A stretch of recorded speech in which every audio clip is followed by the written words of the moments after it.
Bill or to Sean or to both of them, and we'll go maybe one by one, or at least try to do so. Let's try to not ask the same questions. So we're hoping that you're going to have a good material from this conversation. Can I ask the first question? Of course, Sean. Tell me about your cowboy boots. What? Oh. Oh, so you're the Polish guy in America. Right. You want to tell that story? Oh, how that came about? Oh, that's it. The brief story is that I worked on Clint Eastwood was one of my all-time cinematic heroes. I loved him forever, and I was represented by the same artist as the same rep who represented Robert Peake, who did Apocalypse Now and other movie posters, and I started to want to get into movie posters around the time that Image Comics were sort of becoming really big in the U.S. And I realized my style was not in that vein, so I decided to try outside of that. And so the agency that worked with Clint Eastwood was working on Unforgiven, so they approached me to work on the rough. So I came up with 7 paintings, the one of which was the one that ended up being done as a poster. But there were other illustrators that were also involved in terms of putting their hat into the ring. Jim Sharp, who was one of my heroes when I was growing up. I think he gave David Grove, other people. And when it came down to deciding who was going to do it, the art director went to Clint and said, who should we give the project to? And Eastwood said, give it to the Polish guy. And when I heard that, especially after watching Dirty Harry, where he's just completely sort of very clear in terms of his political positions and in terms of his bigotry. I smiled. I said, I don't care if I don't get this job or not. One of the highlights of my life is actually being insulted by Dirty Harry. And then he gave you cowboy boots? Well, the cowboy boots came from the fact that I was a Beatles fan growing up. George Harrison was my favorite Beatle, and also I grew up on a farm, so everybody wore cowboy boots around the farm animals. And then I realized that I had the kind that went up to here and everything else, but I fell in love with the short boots, and then for some reason I just thought this was a color that you don't see a lot, so I said it was a purely aesthetic choice. Yeah, thank you. So. Question to Mr. Sienkiewicz. You're creating a beautiful series of tribute portraits in the memory of people who are standing no longer with us. And I was wondering how exactly challenging is the process of when you're creating such a piece where you have to choose how to portray such a person and what kind of emotions you have with that, especially when you are portraying someone that you knew well. Well, I think when I first started doing the portraits, I forget who it was that sort of started it off. It might have been someone like I'm blanking on her name, the blues jazz singer who passed away from a drug overdose. And Billie Holiday? No, much younger. She did a bit she had a concert with Tony Bennett. And Amy Winehouse. Amy Winehouse, yeah, I think I did her because I loved her music, and I realized that when I was starting to do them, I did them because different people, like musicians and actors that had influenced me and had made an impression on me, when they passed away, I sort of felt like I had nothing really more to offer except to say I'm sorry. It's like, and that's what this person meant to me. So visually, because art has always been my way, and I'm assuming that in some respects it's like that with you. It's like a manner of just simply, this is how I process information visually, and it's like, and so emotionally, that was what I was trying to put to the work. So like when Glenn Campbell, who is an amazing guitarist, he was more known for country western, but played on all of music from Elvis Presley to Frank Sinatra for the Wrecking Crew, which was the name of all the studio musicians in the 60s. when he was a big influence on me in terms of musicality and virtuosity. So when he passed, I realized how much he had meant to me. And when I did the portrait, I thought of like a golden suit, sort of the golden boy, you know, which I was probably going to revisit because I've got a piece I've just started on Robert Redford, who sort of has that same kind of aura. And so one of the things I tried to do was take the person's passing, how they affected me emotionally, and what would, you know, and it was a way to do a piece very quickly, because I felt like I was on it. I gave myself 2 hours per portrait, and some were just basic straight likenesses. Other ones I felt like I could go into a little bit more and leave certain things out, and it became an emotionally resonant piece for me, because I felt like I have nothing else to offer but this drawing, and it's like, and I felt like it was such a meager attempt at giving some kind of to try to capture what this person meant to me. But I at some point I'd even thought about stopping them, but other people told me that seeing those pieces meant something to them. So I realized that in a way it became kind of a collective grieving, and so it started to feel a little bit like a like not exactly an obligation, but but something that I wanted to continue to do. And I've got at least 50 of them that are halfway done that I just had to move on. And the only one that really was the toughest one to do was for our friend, the great Tim Sale, who passed away, and which was the most awkward, difficult one. Not only because I loved Tim; he was an amazing artist, an amazing person, but the fact that he actually wanted for me to do the piece before he passed, so he could actually see it. And one of his friends reached out, and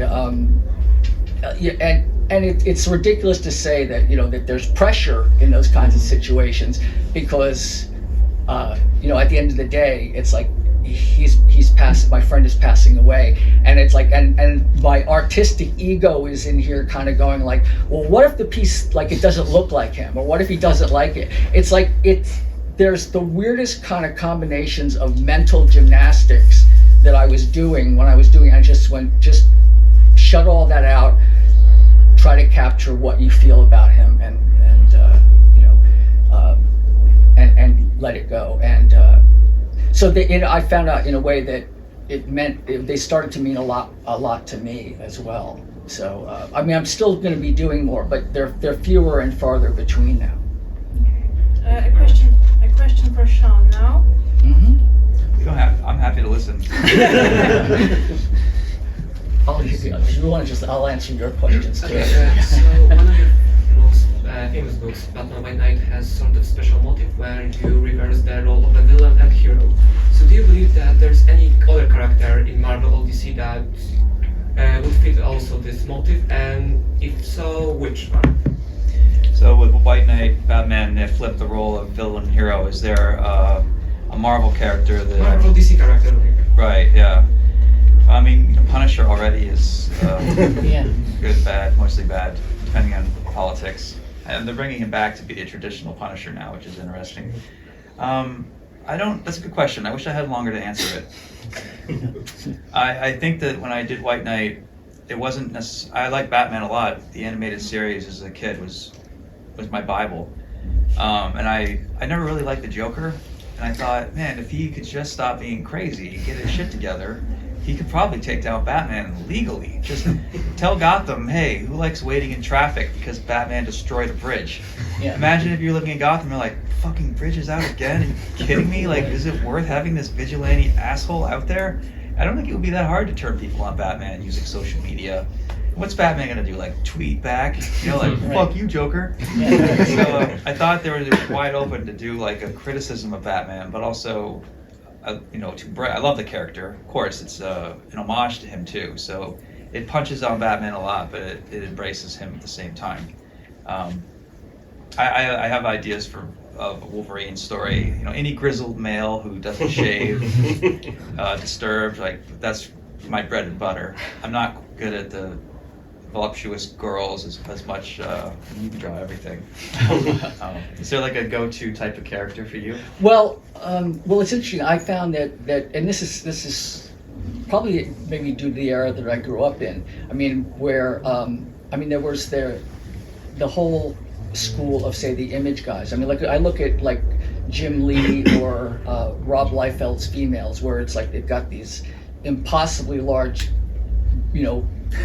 breasts and hips, and with these wasp waists.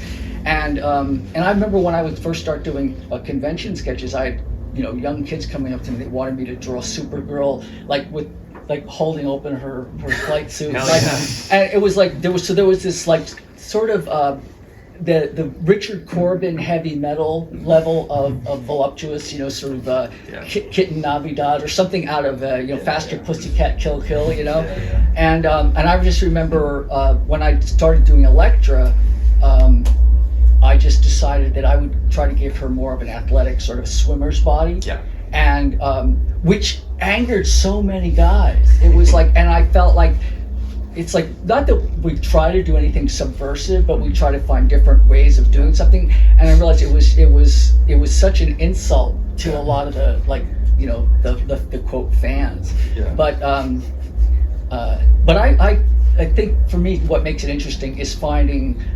a character and then seeing how far I can push it, like with the Kingpin. Because I mean, I loved Romita's version, but at the time I was very heavily into Tex Avery and the whole Ollie Johnston and Frank, the guys, the two older guys from Disney who really did the squash and stretch. And I just thought, what about illustrating characters about, rather than how they look, interpreting them in terms of jazz and how something feels. So which I think is sort of what I find, like you're doing that with what you do. There's a level of, obviously you want to be able to draw well enough to have something look like what it does, but beneath that there's a subconscious, like a subtext that goes on.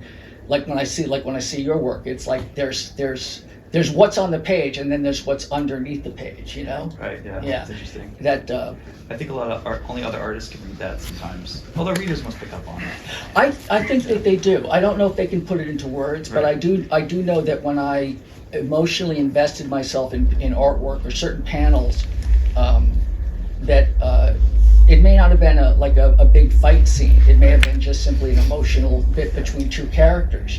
Certainly with Moon Knight, I found that when I was doing Marlene and Stephen, or Mark Spector having conversations, that the emotional arguments that they would have felt like people tended to respond to that almost like it was a soap opera, and that just happened to have punching and kicking in it. Right, Yeah. Okay, another question, maybe for Bill this time. I have to Mr. Sienkiewicz and Mr. Okay. Harvey both one question. What is harder, starting a piece or finishing it? When you take a project? Once, starting a piece or finishing it. I find that I was going to say that sometimes it's both, but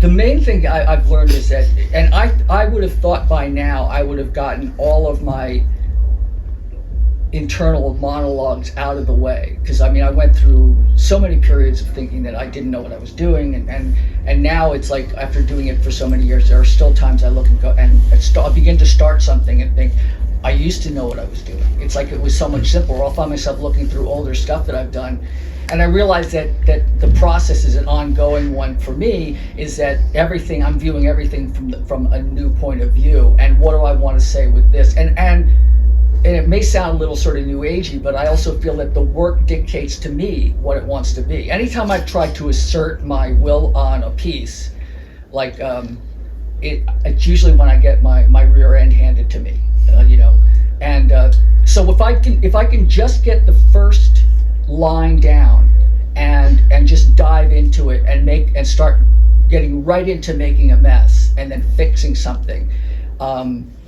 It's when I go in with any kind of expectation. So one of the things I've learned to do, or tried to do, is to not have expectations. Because I remember when I was a kid in grammar school, I think any kids, when they're in the middle of drawing a landscape or whatever, they're not thinking about the result. They're just like, oh, look, there's the sun up in the corner, or there's the, and they're just doing it. They're just in the middle of doing it. And when I can just simply do it, and just run with it and let things sort of speak to me, then I feel like the likelihood that it'll be a piece I'm happy with.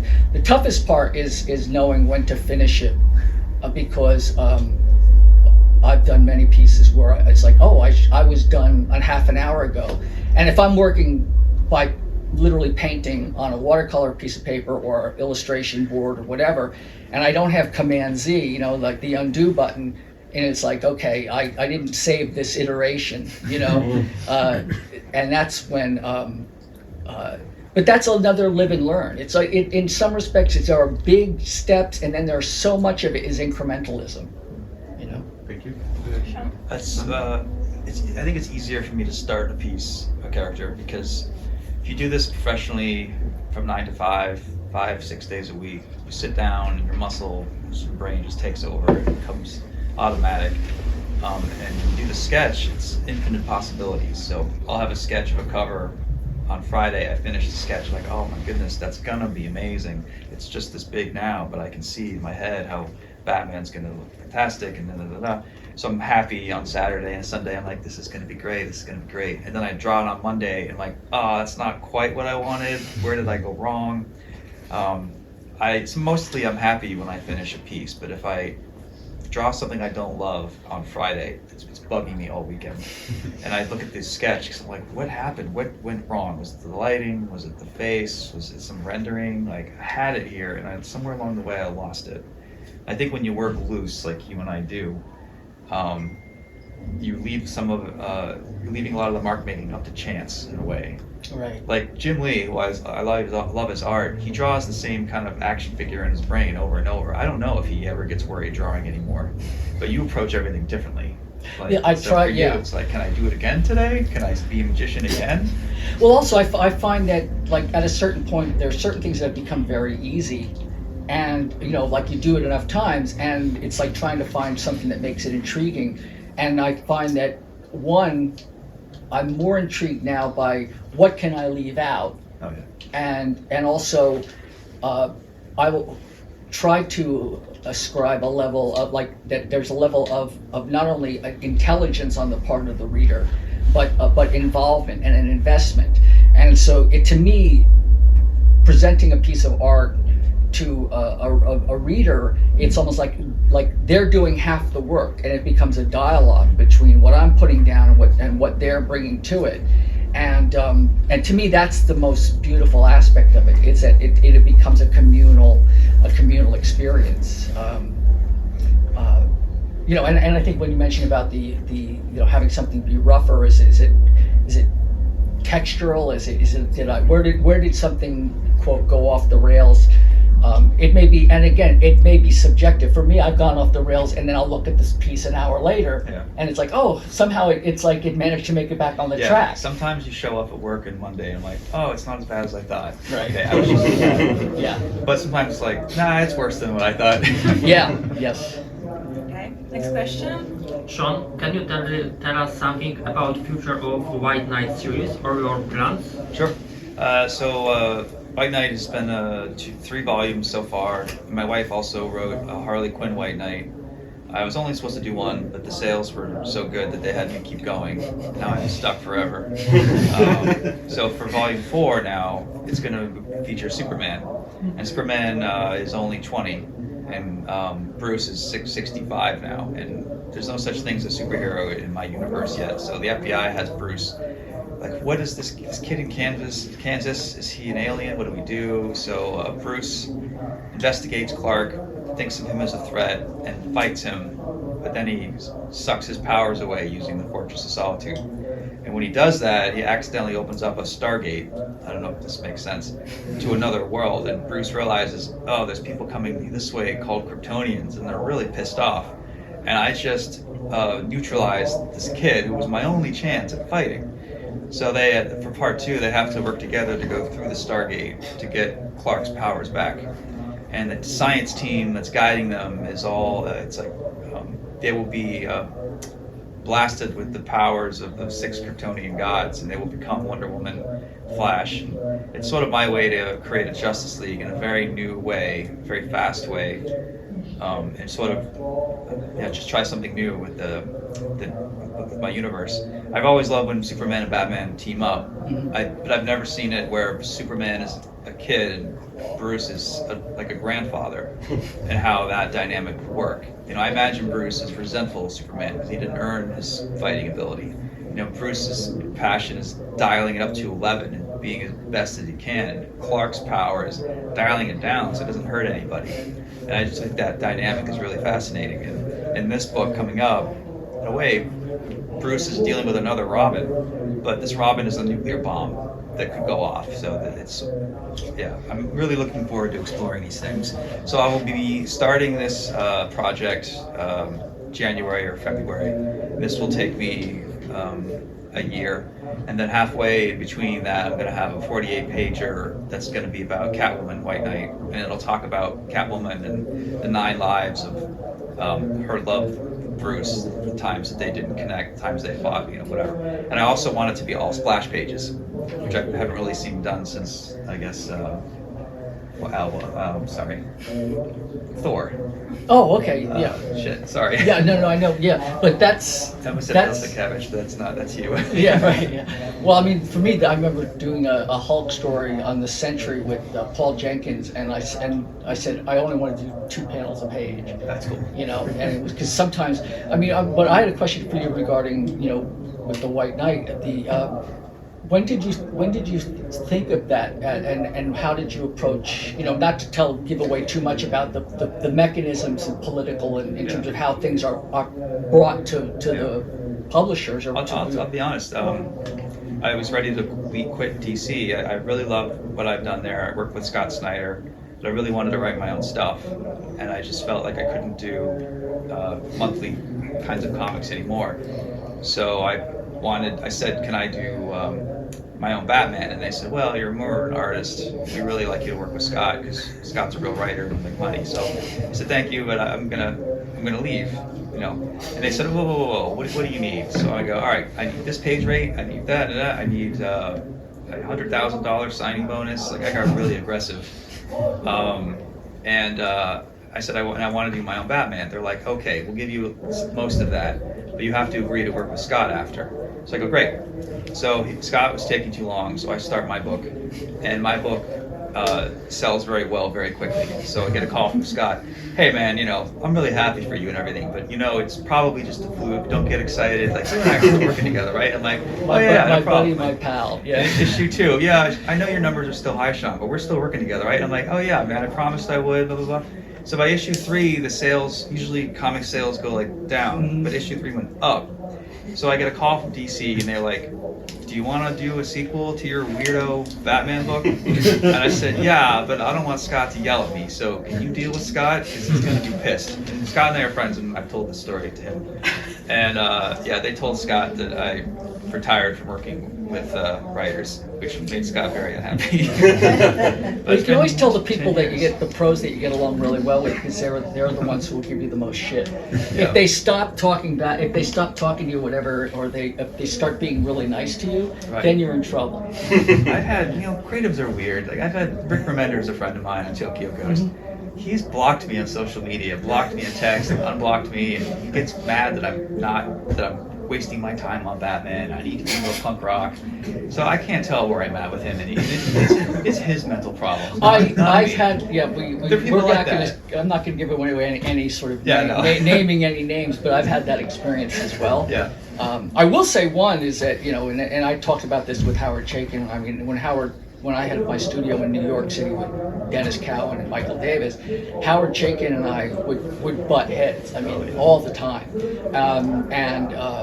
And now it's like we have lunch together. We're like brothers and get along great. It's like there are things that I'm assuming that either, I've matured, but the jury's out on that one. Yeah. But the idea of a lot of things that meant a lot when I was a lot younger in terms of fighting for space. It's like I ended up having more love and affection and respect for artists that when I was growing up I didn't really look at as like top of the, they were just the journeymen, and I found that anybody who can do this calling for a living is deserves all the respect in the world. So anybody who's doing some interesting stuff, I'm glad that they're out there sort of pushing the medium, because my love for the medium is that it can do anything, and anybody, I resent and I disagree with people who sort of like they get into a position of either being well renowned or authority or whatever, and then once they do, they become the gatekeepers, and I don't ascribe to that at all. I sort of gatekeepers. Yeah, it's sort of like I've made it. It's like, and now I'm going to shut the door, pull up the ladder, and it's like, and that's not how you do comics. This is how you do comics, and it's like no, it's a big tent. It's a really big tent. So, let's talk about elephant in the room.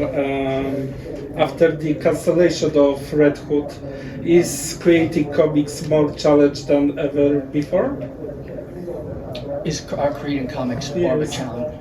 Well, I think it really depends on what. Certainly, from my point of view, it's like it really depends on what audience you're trying to reach. Mm-hmm. Because I know certainly with like when I wanted to do my own writing, I wanted to tell my own stories the way I did when I was younger, because I drew comics. But I realized that my ability to tell stories, I'm not like, I can't do a monthly series. I get so immersed in, I did such a deep dive when I did Stray Toasters that it became obsessive. I actually stopped going home. I started living in my studio, and it became pretty gruesome in terms of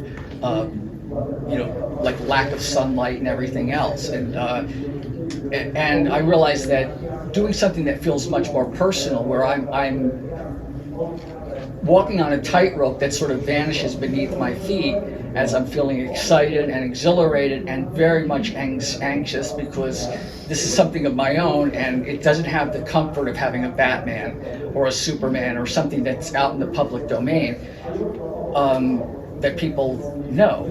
But at the same time, doing work for the main companies where you have IP, it's like that's the most. They have the most control over that. They don't want anything that's going to diminish the quality.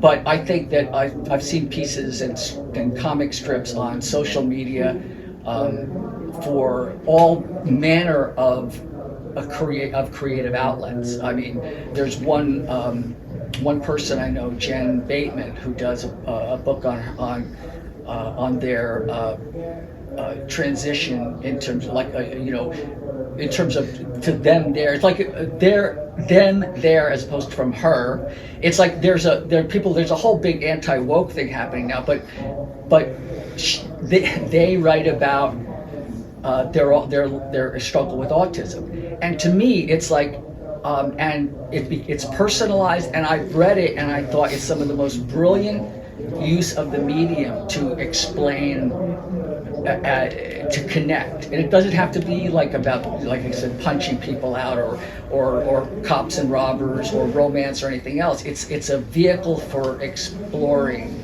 connections.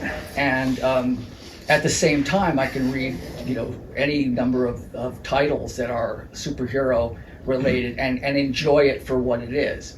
So I think it's, in some respects, it's more difficult because the money is, it's there, but it's also, the companies are struggling in some respects, and I think other people are doing it not for the money, but for the love of storytelling. So I wish I actually had a really good answer for you, but I don't. I don't know if you feel. Yeah, I'll take the bait. I used to say things on. I did Punk Rock Jesus, atheist. I did a lot of crazy things to punch back, against Republicans, Christians, whatever. I'm older now. I do have friends on both sides. I love everybody. I really want to get along with everybody. I think if you're not online, people generally don't come after you. If you say stupid things online for years, it's going to catch up to you.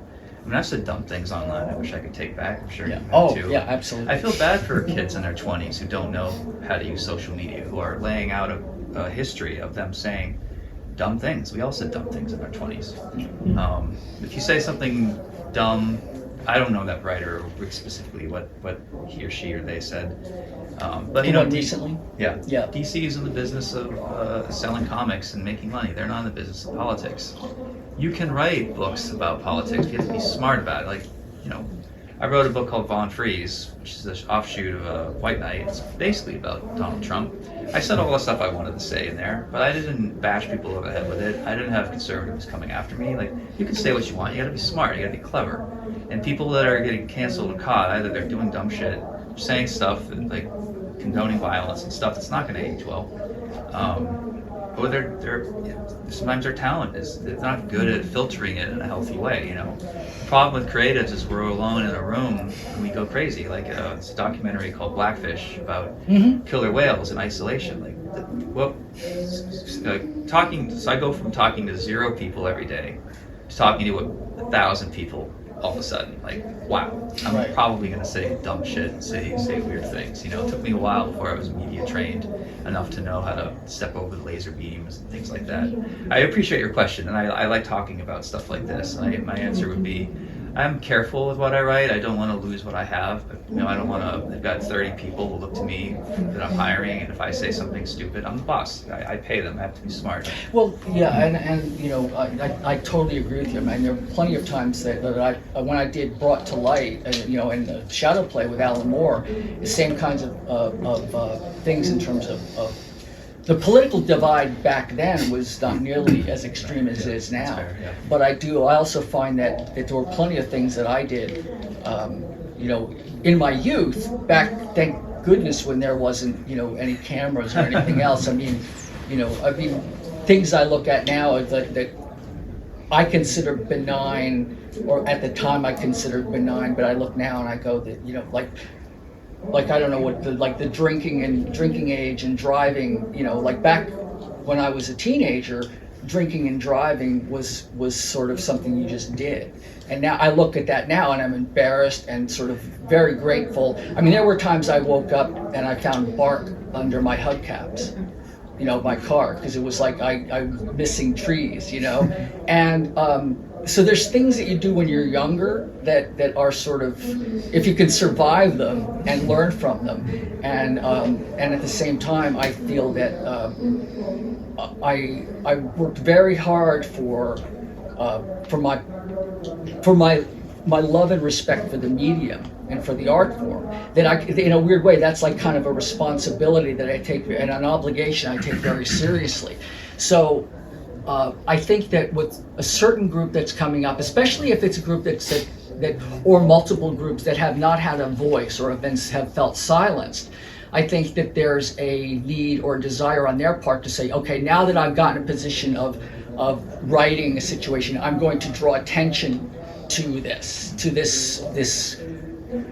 injustice that's been done, and I'm going to use the bully pulpit to be able to put all of this out there, and it becomes a huge baseball bat or a heavy mallet that stops being necessarily about telling an interesting story and becomes about the message. And I think that in a way it can do great disservice to the audience, where like if you're doing with a level of subtlety and a level of humor and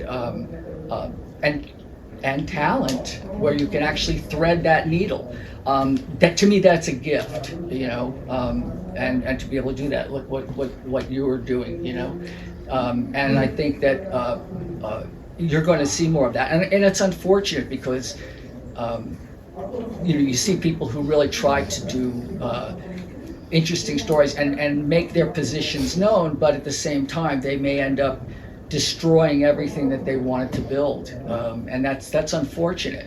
But that's also part of the life lesson, you know.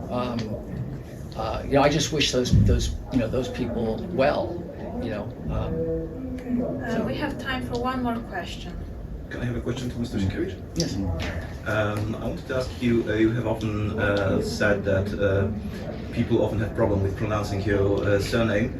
How do you feel coming first time to the country with your ancestors, walking in the streets and seeing Sienkiewicz Street, Sienkiewicz To be Park, honest, and people I'm who actually know how to pronounce your name? I'm personally inviting you all back to San Diego with me, to stand in front of my, I have to be careful because I don't want this to become an indictment against my fellow Americans. But I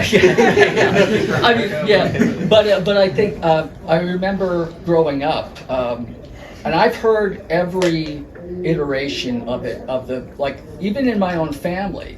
Like, I realized when I was in art school, certainly, I won't even talk about grammar school, where I would have, people would do a drawing of like a sinking witch. It's like sink a witch, or skunk cabbage, stink a bitch. Some of the best one. There's an actor friend of mine who wrote to me, and he said that his Siri said that it came across as, my name read out as built-in cabinets. Dave McKean's mom said that Bill St. Kevin called. So it's like some of them are just priceless. Other ones are just I've actually got to one point where I decided to do the phonetic spelling, and I have people who they'll say, how do you pronounce? And people say, I have a question, and invariably my first response would be Sienkiewicz, and they go, how did you know? But I would point to the pronunciation, and they'd look at it and go like, and I don't know what it is about some of the Americans, but because they view things in terms of categories, that if you're Polish, your name has to end in ski, even though it's like W-I-C-Z. So it's Bill Sienkiewicz. It's like they'll add. It's just here. I'm sure you have to go through none of that. But it's pretty intriguing to sort of deal with. I still don't know how to spell it. If I'm texting my friends about a new piece that keeps on, I'm like, oh, I love it. There's so many bills. I try to spell Sienkiewicz. I always have to look it up so I don't look like an idiot. The E and the I are reversed, and I don't speak Slav at all. Well, yeah. Well, I do know that I know when I was in art school and I started to work professionally, I would try to find ways to write my name, like. When I learned cursive, remember cursive? In grammar school, and having such a long last name, because my best friend in grammar school had a three-letter last name, A-U-N, on, and I remember writing, and I would get S, I, E, and K off fucking. It was like it just became this line, and I was exhausted, but I thought about shortening it. When I started professionally, but I realized that when my grandparents came over in 1912, it's like they had given up everything.